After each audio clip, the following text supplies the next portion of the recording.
Alors, Mishnah Gimel, donc du Pérec Gimel, on poursuit. Alors, notre Mishnah va s'intéresser à une pâte qui est devenue Tméa, qui a été rendue impure. Et durant Yom Tov Pessah, que fait-on au regard de la chala? La chala, c'est quoi? La chala, c'est la partie qui doit être prélevée et donnée au Kohen. Une pâte qui est Tméa, qui est impure. Et donc, la chala qui doit en être prélevée, elle ne peut pas être consommée par le Kohen puisqu'elle est impure. Et cette pâte, si c'est Yom Tov, elle peut pas, cette chala, si elle peut pas être consommée par le Kohen, elle peut pas être prélevée et laissée en l'état parce qu'elle va devenir Hametz. Et si on la cuit, Yom Tov n'est permis à la cuisson que ce qui est appelé à être consommé. Ah, Hacher, Yachel, euh, Ochel Nefesh, là, ce qui est consommé. Et là, elle n'est pas appelée à être consommée puisque c'est la chala. Le Israël ne peut pas la consommer, le Kohen ne peut pas la consommer parce qu'elle est mère, cette pâte. Donc on est un peu embêté, ça va être le sujet de la Mishnah. Comment est-ce qu'on prélève cette chala dans un tel cas où il s'agit d'une pâte qui a été rendue, qui a été rendue impure? Différents petits détails à précéder pour comprendre. Euh, Lorsque la pâte est théora, elle est pure, elle est en bon état. Donc on prélève la chala, on la cuit pour la donner au Kohen, ce qu'on fait tous aujourd'hui, hein, ce que vous connaissez dans nos esprits aujourd'hui, la chala, c'est ce qui est prélevé et voilà, qui est brûlé exactement. On n'a pas de Kohen à qui la donner, ou plutôt on ne peut pas la donner au Kohen. Euh, Donc, si elle avait été pure, cette challah, cette pâte, elle aurait été immédiatement cuite pour pouvoir être donnée au Kohen, pour ne pas lui laisser le temps de fermenter à cette pâte, à cette challah, et donc de devenir chametz. Mais dans une pâte qui a été impurifiée, comme je vous l'ai dit, euh, la challah qui est prélevée ne peut pas être consommée par le Kohen. Il est interdit de la cuire Yom Tov, puisqu'elle n'est pas comestible, et n'est permis à la cuisson, les mélachot de Yom Tov ne sont permises que elles s'inscrivent dans un, dans une finalité de ochel nefesh, d'être consommée. Et là, ce serait donc une cuisson chez l'olé tzorer qui n'est pas nécessaire. La brûler, on ne peut pas non plus. Pourquoi? Parce qu'on ne brûle pas les kochim Yom Tov.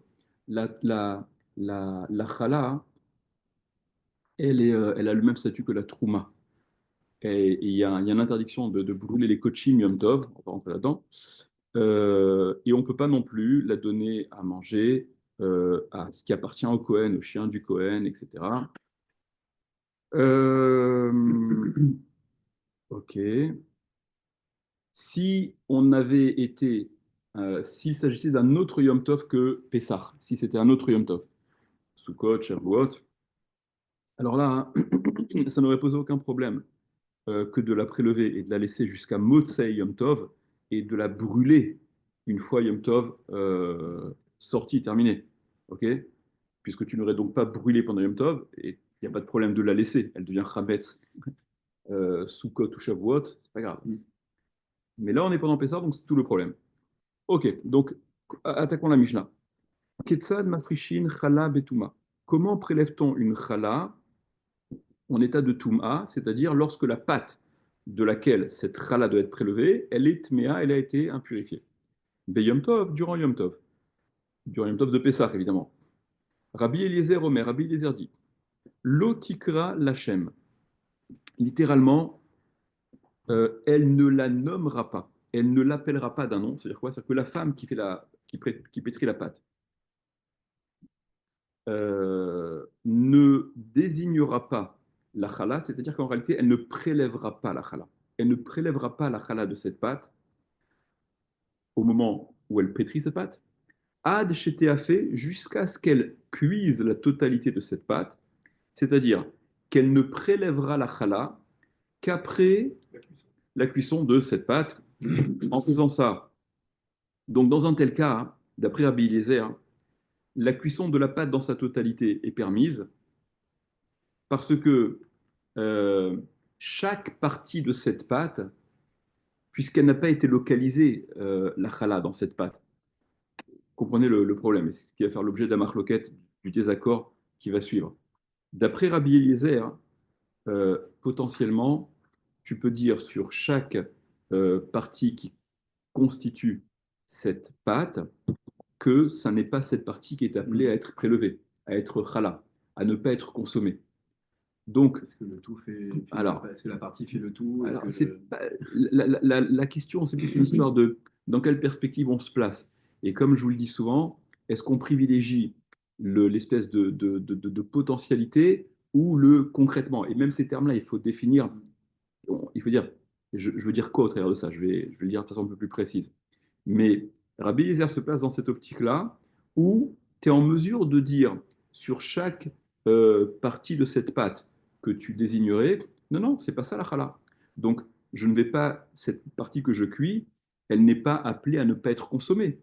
Chaque partie de la pâte, je peux dire que c'est pas celle-ci qui est appelée à être challah. Donc, la cuisson, elle concerne une pâte qui est appelée à être consommée. Mais bien entendu, si tu as un regard, on va dire, un tarles, concrètement, ne me dis pas que la totalité de cette pâte va être consommée. Donc il y a fatalement une partie de la pâte qui est appelée à être retirée, prélevée au titre de challah, et donc ta cuisson, elle aura porté sur ce qui ne va pas être consommé également. Ok. D'où le problème par rapport à Yom Tov. Rabbi Eliezer lui dit que dans un tel cas, il est permis de cuire la totalité de la pâte Yom Tov parce que chacune des composantes, on va dire, de cette pâte, si tu divises cette pâte en autant de chalot, de challah que tu peux prélever, sur chaque partie, tu pourrais dire, c'est pas ça la challah.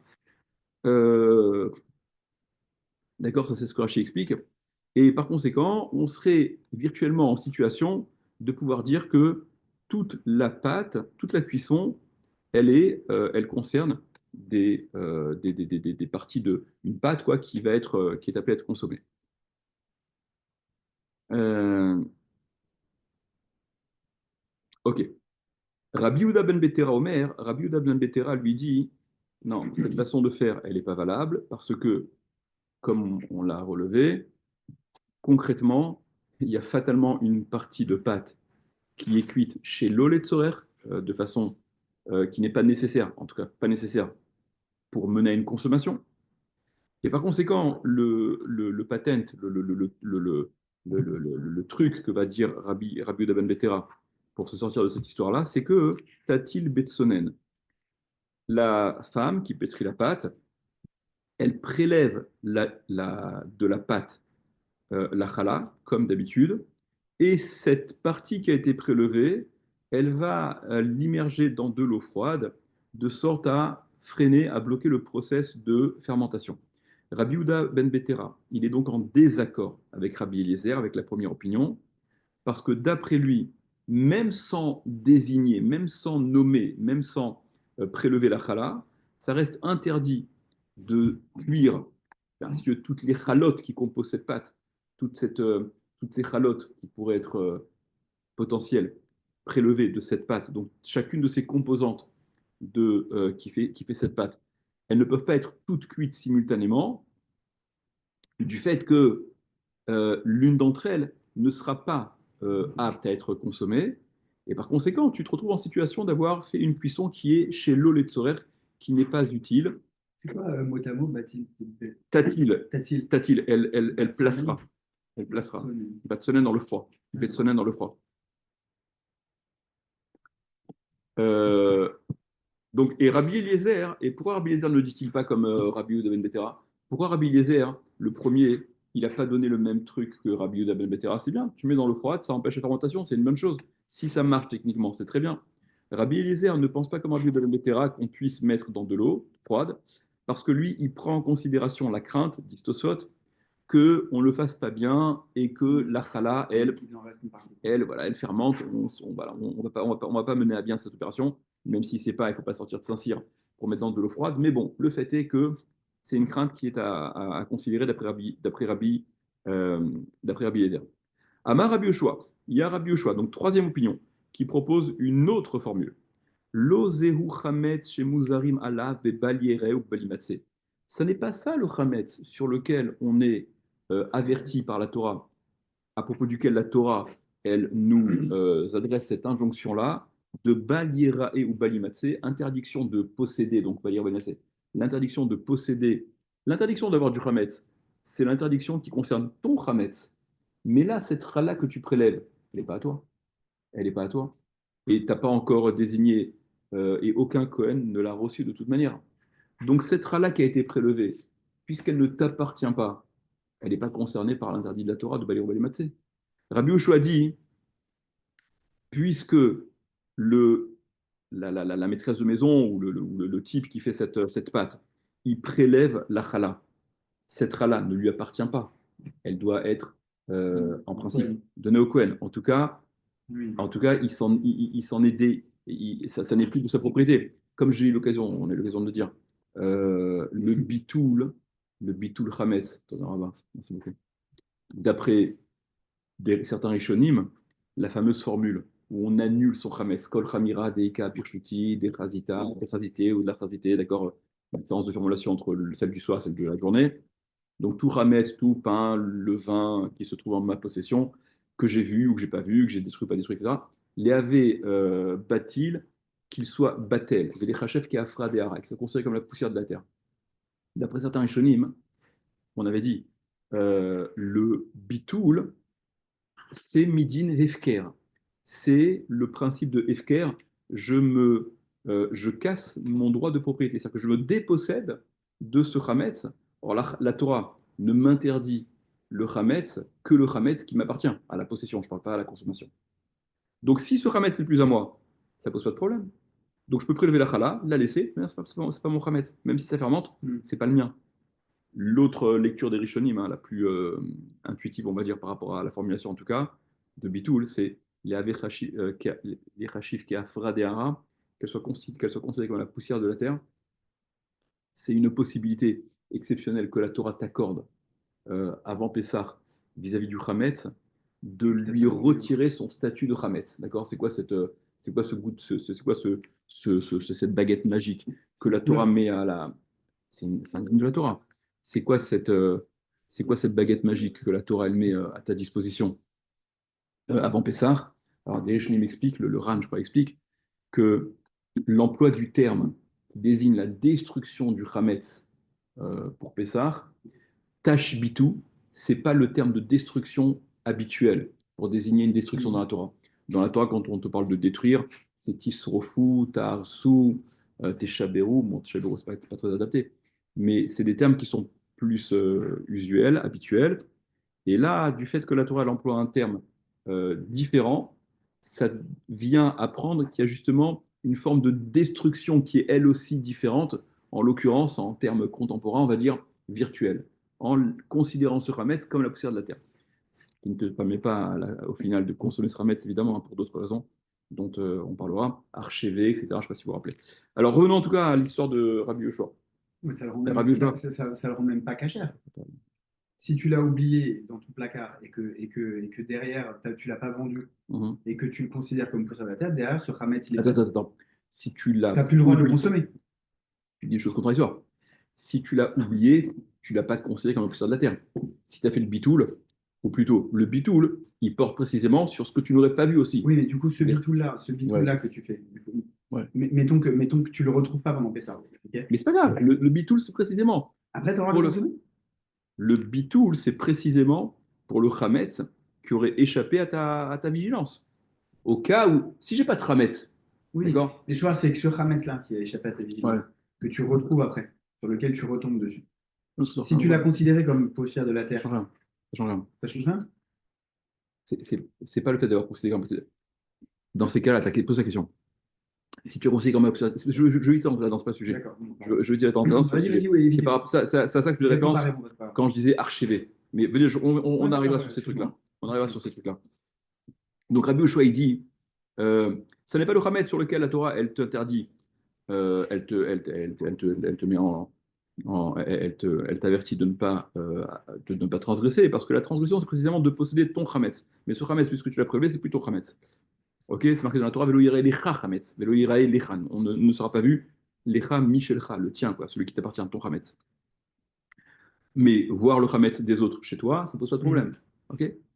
Et là, donc, d'après Rabbi Yoshua, ma Shata, elle va, la maîtresse de maison, prélever cette rala Yom Tov, ou Mamarta Adaerev, et elle va laisser cette rala jusqu'au soir, Veim ichmitsa, ichmitsa. Et si ce morceau de challah qui a été prélevé devient chametz, eh bien il devient chametz. C'est pas le chametz qui m'appartient de toute manière. Et donc on n'aura pas transgressé baliero balimatsé. Dans la Gemara est expliqué que la raison de cette discussion entre ces trois Tanaïm, alors voici comment s'expliquent les raisons de ces marloktot, de ces discussions-là. Rabbi Eliezer pense, Ho'il, puisque après que la chala ait été prélevée. Rabbi Eliezer, c'est la première opinion. La première opinion qui disait que on ne va justement pas prélever lorsqu'on est à l'état de pâte, mais on va tout cuire en même temps. Rabbi Eliezer pense, puisqu'après la afrachat chala, on pourrait aller auprès d'un chacham et, comme on le fait pour les vœux, on pourrait se délier de son vœu. Donc cette chala qui a été prélevée, elle n'a pas un caractère irréversible de chala, et par conséquent, toute la pâte, elle pourrait redevenir revenir à son ancien statut de tevel. Tevel, c'est une récolte, une pâte, une récolte de laquelle les prélèvements nécessaires n'ont pas été réalisés. Et par conséquent, si la chala, elle devient chametz, au regard de cette potentialité-là de revenir en arrière, une pâte de laquelle tu as prélevé la chala, ok, la pâte, elle est en règle. Mais cette chala qui a été prélevée, on pourrait venir auprès d'un chacham, faire en sorte que ce prélèvement-là, de façon rétroactive, il soit annulé. Donc la pâte, elle redeviendrait tevel. Et si elle redevient tevel, cette pâte qui a été prélevée, la chala qui a été prélevée, elle redevient tevel, elle perd son statut de chala. Et donc elle redevient à toi. Et si elle redevient à toi, hein, et qu'elle est chametz, ouais. Et si elle redevient à toi et qu'elle est chametz, ben, tu transgresses balira ou balimatsé. C'est pour ça que, au regard de cette potentialité-là de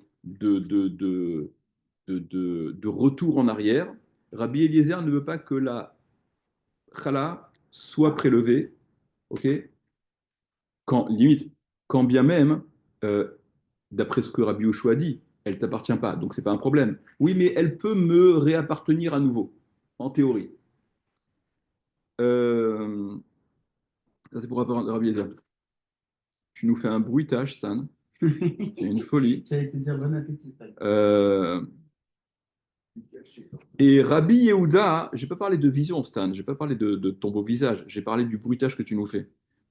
Et même Rabbi Yehuda ben Betera, il pense comme ça. Même Rabbi Yehuda ben Betera, le deuxième, celui qui dit qu'elle doit être immergée dans le froid pour éviter le chimoutz, pense la même chose.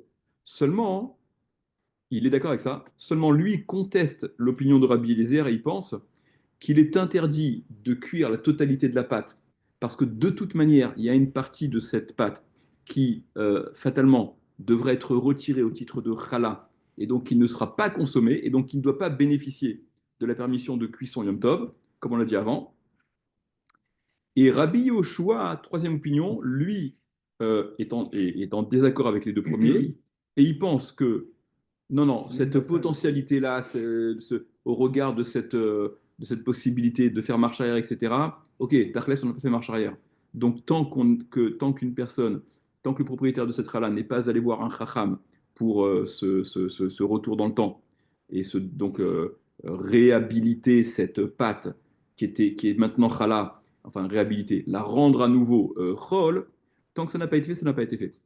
Alors, c'est intéressant de remarquer, mais je ne veux pas qu'on s'attarde là-dessus, c'est que euh, il y a des potentialités qui sont prises en considération par certains dans certains cas et pas dans d'autres. C'est-à-dire, euh, Rabbi Yoshua, la dernière opinion, Rabbi Yoshua, euh, bon, venez en avance, je vais pas qu'on s'attende là-dessus. Il y a de quoi réfléchir sur ces différentes opinions. Et apparemment, il y a une forme de contradiction, quoi. Parfois, on accepte la potentialité, là où on la conteste ailleurs. On réfléchira, on le dira de toute façon plus clair après. Venons, on fait la Mishnah d'après. Mishnah Dalet. Rabban Gamliel Omer. Rabban Gamliel dit Shalosh nashim lashot ke'achat ve'ofot betanur echad zo achar zo. Rabban Gamiel vient de dire que Shalosh nashim, trois femmes, lashot ke'achat, pétrissent ensemble en même temps. Donc, de quoi parle-t-on? Elles pétrissent la pâte pour faire leur matzot. Et après, le Donc four. déjà, voilà, c'est pas... Rabban Gamiel, il parle de femmes qui pétrissent, et apparemment, pas comme c'est marqué sur tous les cartons de matzot que nous, on achète, là, C'est par les où il y a hommes. marqué Avrechim, Yere, Shamaim, Tanouri, d'accord, tous les trucs, c'est des Avrechim, Yere, Shamaim, qui ont, qui ont, euh, Pétri la qui pâte. ont assuré du début à la fin, etc. Là, par rapport à Rabban Gamé, il était un peu plus décontracté, il laissait les femmes pétrir et faire les matzot de Pessah, quelle hérésie, hein. Et Comme quoi, elle a un dit rôle. Rabban Gamliel, donc les trois femmes qui pétrissent en même temps, simultanément, Veofot et qui vont cuire Betanou Rechad dans un même four, Zo achar zo, l'une après l'autre, c'est-à-dire, il y a un four voilà, qui ne peut pas contenir les matzot qui ont été pétris par chacune par ces trois femmes-là. Donc, elles ont pétri en même temps, mais fatalement, la première qui entrera sa matzah dans le four pour la cuire causera, ou en tout cas la deuxième devra attendre que la première ait retiré la matzah qui a été placée dans le four, et la troisième, elle attendra non seulement que la première ait retiré, mais que la deuxième ait eu le temps de cuire aussi. Donc, vous comprenez que ça va quand même causer un certain temps d'attente pour la deuxième et plus encore pour la troisième. Pour Abad Gamiel, ce temps-là n'est pas suffisant pour qu'on en vienne à du rimout, à une histoire de la fermentation, donc ça peut se faire. Rami Momri, mais Rami me disent, non, Shalosh Nashim Oskot Babatsek, trois femmes peuvent être dans le même temps, Oskot, s'occuper, ça, investies dans les préparations de la pâte, c'est-à-dire les Khamim ne veulent pas être Mekel comme les Rabban Gamiel, ne sont pas aussi décontracts que Rabban Gamiel, dans le sens où elles peuvent carrément toutes pétrir en même temps, faire la même chose en même temps. Et donc, fatalement, il y en a ensuite qui vont rester sans rien faire. Par contre, Khamim accepte le fait qu'elles soient toutes euh, affairées avec la pâte, mais on est dans des étapes différentes. C'est-à-dire, Achat Lacha, une, elle pétrit la pâte, Ve'achat orechet, et l'autre, elle tourne la pâte, elle donne à la pâte la forme qu'elle veut obtenir pour, voilà, pour ses matzot, pour ces espèces de gâteaux à la matzah. Elle est en train de les former, je ne sais pas s'il y a un terme adéquat pour quand on forme la pâte. Ve'achat ofa, et l'une cuit. C'est-à-dire, au moment où l'une commence à donner la forme à sa pâte. Elle a pétri sa pâte. Maintenant, elle est en train de mettre en forme sa pâte. Alors, il y a celle qui va commencer à pétrir sa pâte. Et lorsque la première aura terminé de donner forme à la pâte qu'elle a pétrie et elle va l'enfourner, alors là, la deuxième, elle sera occupée à mettre en forme la pâte qu'elle a donc fini de pétrir. Et c'est à ce moment-là qu'une troisième commencera à pétrir pour faire en sorte que les actions, elles soient les unes après les autres et qu'on puisse faire cette espèce de, un peu comme un travail à la chaîne, mais qui ne concerne pas le même objet. Et ainsi de suite. Donc, les trois sont affairés avec leurs pattes, Elles ont une tâche. c'est-à-dire que, voilà, en décalage. C'est un décalage. Et tant qu'elles sont occupées avec la pâte n'en vient pas à fermenter, parce qu'une pâte qui est travaillée ne fermente pas, en principe.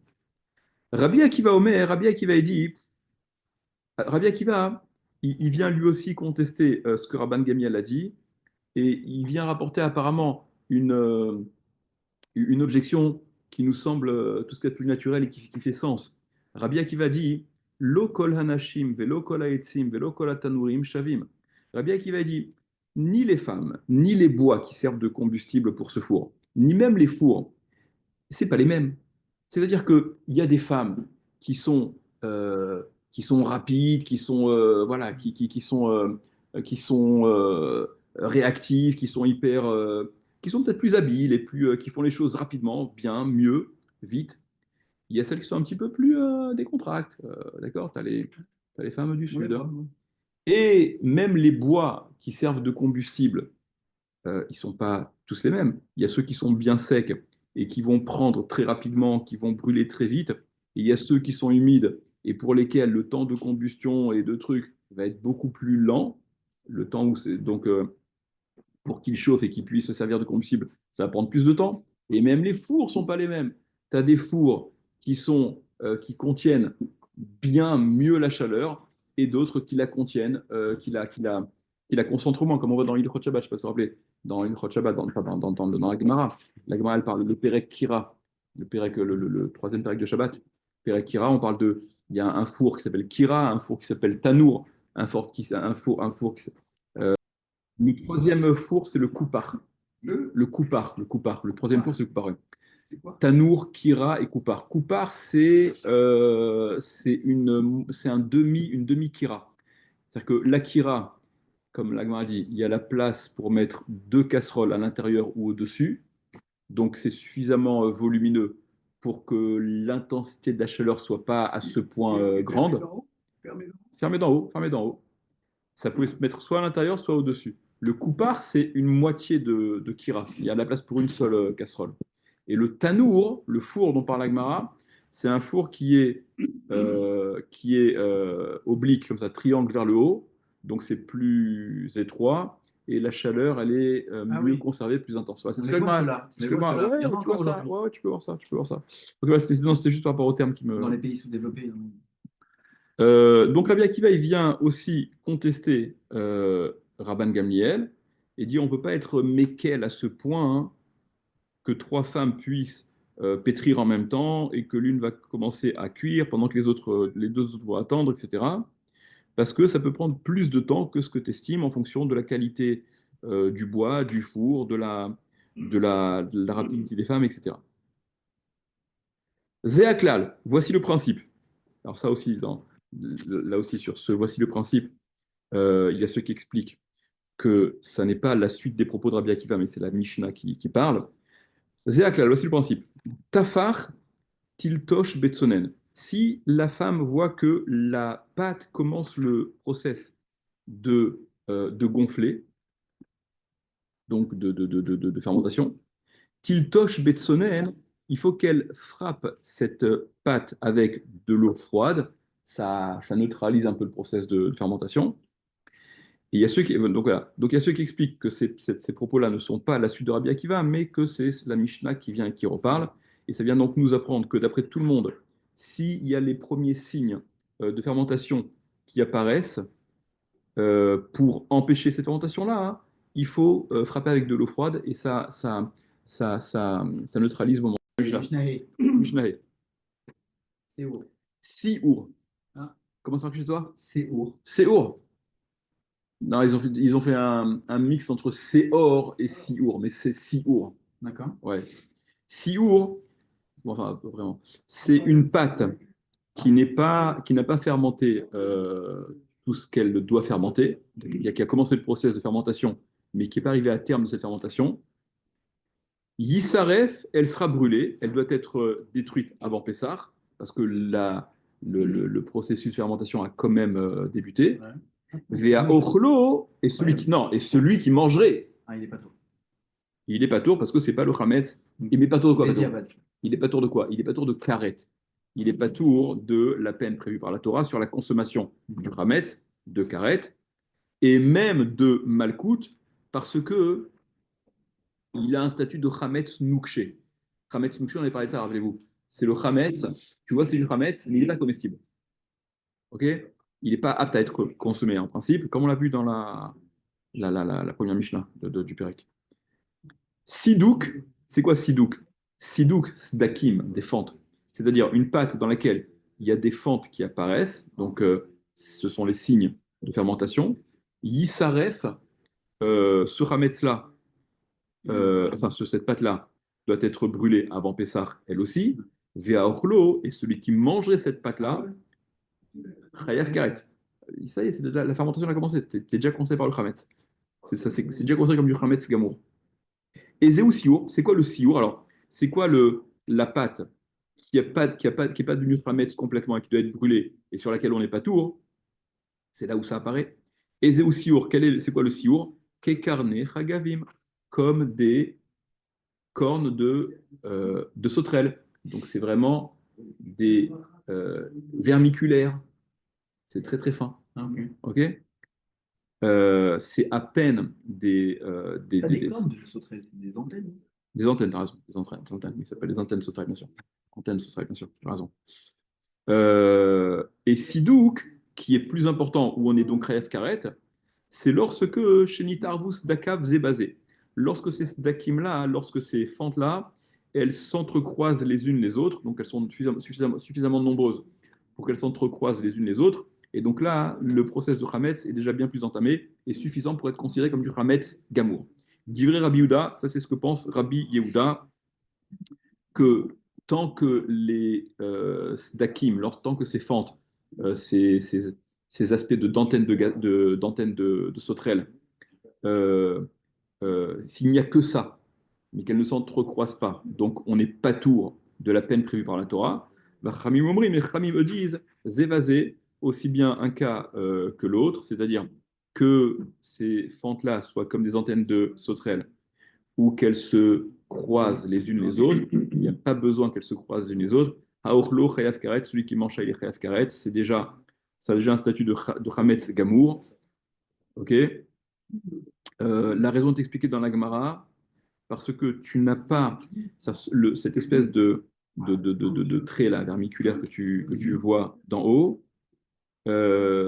Ça signifie que plus nombreux sont ceux qui sont en intérieur de pâte et que le processus du Hametz est donc plus entamé que ce que tu vois à la Tu pourrais te surface. dire qu'à partir du moment où tu le vois, Ouais.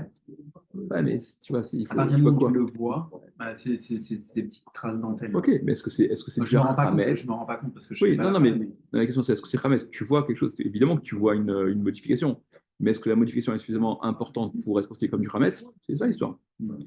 Vézé ou siour. Et donc, c'est quoi le siour sur lequel on est patour, que la Mishnah elle a dit patour? Kol shir sifu panav. C'est lorsque la pâte a changé de couleur, elle est devenue un peu plus blanche. Qui Adam chez Amdoussa Arotav, comme un homme dont les cheveux se sont dressés de peur. Il devient un peu livide. C'est marrant l'expression ouais. les cheveux se lisent sur la tête. Hein. Et la lacha est comme, selon l'opinion des Chachamim.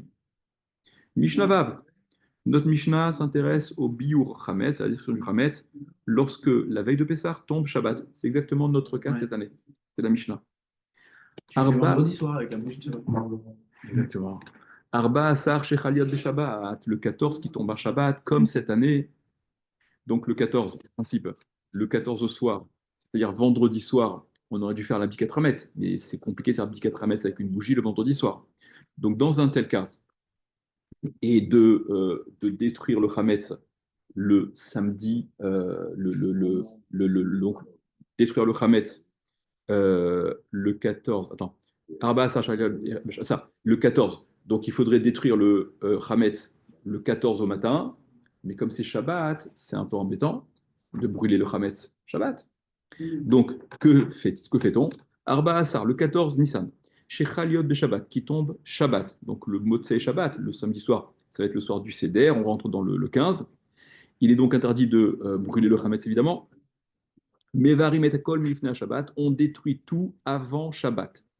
Tout, ça veut dire aussi bien le Hametz Choulin que Trouma, à l'exception du Hametz qu'on va laisser pour la Seouda du Shabbat. Donc avant Shabbat, on va détruire tout le Hametz. Divrei Rabbi Meir, ça c'est ce que pense Rabbi Meir. Vachamim me disent, Bismanan, non, on va détruire pendant Shabbat, au moment fixé, le 14 jusqu'à l'heure, d'après la quatrième heure, cinquième heure, enfin, avant la sixième heure, etc. Tant qu'on peut consommer ou faire profiter à ces animaux, à d'autres, le Hametz, eh bien, ça n'est qu'à partir du moment où ça devient interdit qu'on détruira ce Hametz. Et bien évidemment, pour Rabbi Meir, il ne s'agit pas de brûler le Hametz, on va le détruire de façon permise.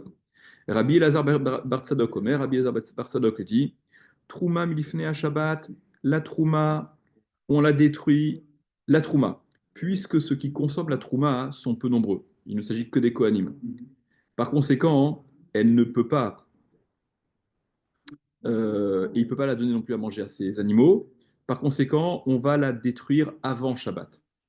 Vechulin bismanan. Mais les chulin, en leur temps, c'est-à-dire comme d'habitude, euh, la matinée du 14, donc le Shabbat, parce que les choulines, il n'y a pas besoin de les détruire avant Shabbat, parce qu'on est toujours on doit toujours bénéficier de cette possibilité-là de pouvoir les consommer, tant qu'on peut les consommer, et quitte à les donner à ces animaux.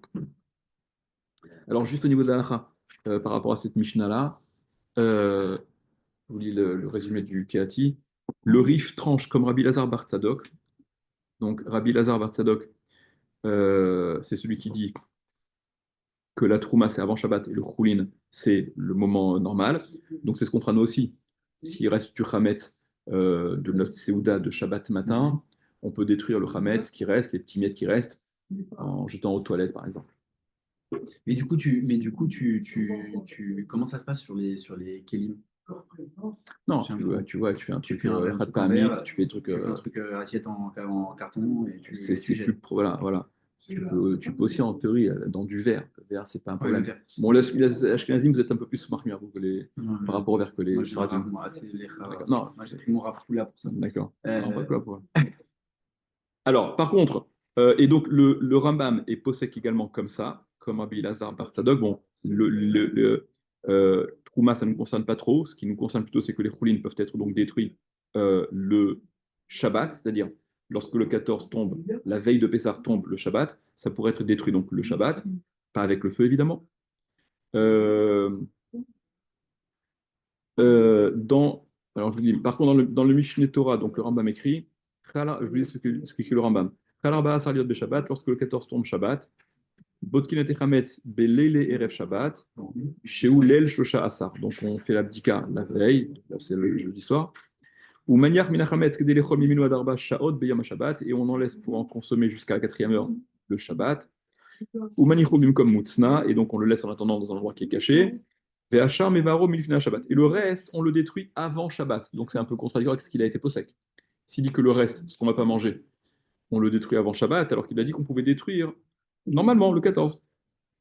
Donc s'il reste du Hametz Shabbat après la 4e heure, on fait le bitoul euh, et on va le recouvrir avec un keli jusqu'à Motzei Yom Tov Rishon pour le brûler, pour pouvoir le détruire avec le feu. Ah ouais?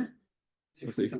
Il reste il reste en ta possession Non, le bitoul, c'est justement pour faire en sorte pour que faire en tu sorte ne qu'il ne s'épuise de ta transgresses possession, pas. mais tu le brûles Voilà. quand même. Ou que c'est conséquent de la C'est poussière de terre. paradoxal quand même. Tu brûles un truc qui ne t'appartient pas. Ouais, tu dois t'en débarrasser physiquement. D'accord. Le Ravad écrit Bitrouma Ushmevaer ou Mishayer, c'est la trouma qu'il détruit et qu'il peut laisser, c'est-à-dire qu'il détruit la veille et qu'il laisse pour ce qu'il va consommer Shabbat.